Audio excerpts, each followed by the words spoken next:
aboard Parthiv Jhonsa, Vice President Anand Rathi Institutional Equities, who covers Coal India quite extensively. Parthiv, talk to us about what this means essentially for Coal India and for shareholders of Coal India. Give us a perspective first. Hi, good morning, Harsh. Thanks for Good having morning. me. So this is definitely something big coming out from the company with BCCL already on track to get listed in next about good 2 to 3 weeks kind of a timeline. There were news articles floating yesterday where it came out the valuation of the company is about 13 odd thousand crores. And then yesterday evening they came out that SECL and MCL both have got an in principle approval. Like rightly mentioned before. Both of these entities are substantially big, contributing almost close to about good 45 to 50% of the bottom line for Coal India as an entire entity. As far as MCL is concerned, it basically beats a lot of front compared to the other subsidiaries as far as your manpower productivity or output, they call it OMS is concerned, OBR is concerned. So all those front, MCL basically is way better placed than the entire blended basis. So it's a very positive move, in my opinion. Come FY27, it will take about good 1.5 years for the company to also get the nod from the and regulatory approvals. And this is practically a good value unlocking, which is there on the plate. Interesting. But tell me, what could be the valuation impact on this particular move, the listing of the two subsidiaries? So, if you just take, say, BCCL as a ballpark, 13,000 crores. If you see BCCL in H1, whatever the numbers the company has declared, the profitability is actually down substantially. Almost good about 80 to 83% it's down. So let's just compare that. Even if you get a 1x the top line, which is there in the case of BCCL, it was almost about 14,500 crores kind of a top line company FY25, and the similar market cap is expected on listing. Even if you consider that, then SECL and MCL both put together are close to about somewhere around the range of 65 to 70,000 crores, both put together. So that's a very rough benchmark number, but it all depends on the ministry. It all depends on the circumstances and the markets, definitely. So it's still way ahead in time, but yeah, it's a substantial value unlock. Just let me put it across that way. As I told you earlier, MCL is much better placed as far as the operating metrics are concerned, the nitty-gritties are concerned than the other subsidiaries, which are getting listed today. So I feel that will be a much better value unlocking happening in the future. Parthiv, the other thing also is that, with listing these two major arms, is it going to really lead to a larger holding company discount now for Coal India? Or do you sense that cash proceeds from these OFSs is going to sort of take care of that? No, definitely. There definitely will be some holding company discount coming in. But then also, the company has a couple of other subsidiaries like NCL and CCL still there on the books, right?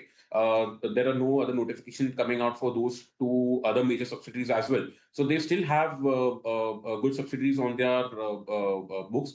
Apart from that, what I believe right now, they're only diluting about 10% in BCCL. If that is the kind of a dilution, then there won't be a substantial kickback as a holding company discount.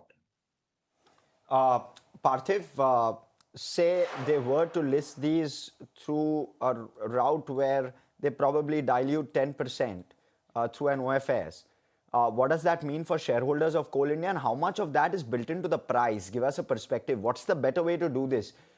Is it to give shareholders a 1:1 or otherwise in terms of a ratio, give them shares of the newly listed companies, or will it be a better method to actually do it through a cash transfer to shareholders by receiving cash as a result of the dilution? What's the best way to play this for them?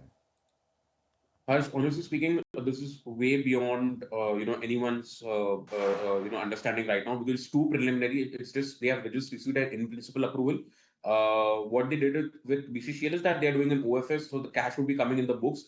I'm not too sure as on date, because it's too preliminary to say for MCL and SECL, because now it will go to the concerned departments, the ministries, and there's a long process to be there. So it's too preliminary to say. Much of it whether it's OFS is 10%, 15%, or it's through cash route or it's fresh, it's too preliminary. Okay, Parthiv, how much of it is already built into the price? Give us that perspective. And what's your target price on a Coal India? So right now our target price, the last release report was about 440 rupees. So still there is good 10% upside from the current CMP. As far as what is built in, definitely as a sentimentally, it's a very positive upside because two of the major entities are coming out and have got an in principle approval. This company was communicating with a lot of shareholders and stakeholders over the last couple of years, practically speaking. But now it's finally the ball is rolling, and that's actually sentimentally quite positive. So what is built in the price, it all again, as I told you, it depends on the a lot of nitty-gritties like what are they basically offloading, what is the valuation, and so on and so forth. Because if the valuation is good, definitely there is further upside, right? So it all depends. So let us also wait for what the company is saying, what are the management is going to quote. So it all depends on that. Understood. Parthiv, the other question, of course, is also around the dividend policy. Since the proceeds of these IPOs are going to go into parent, can one expect a better dividend policy than from Coal India, or higher dividends for sure? As far as our internal model is concerned, as far as target price is concerned, we are building.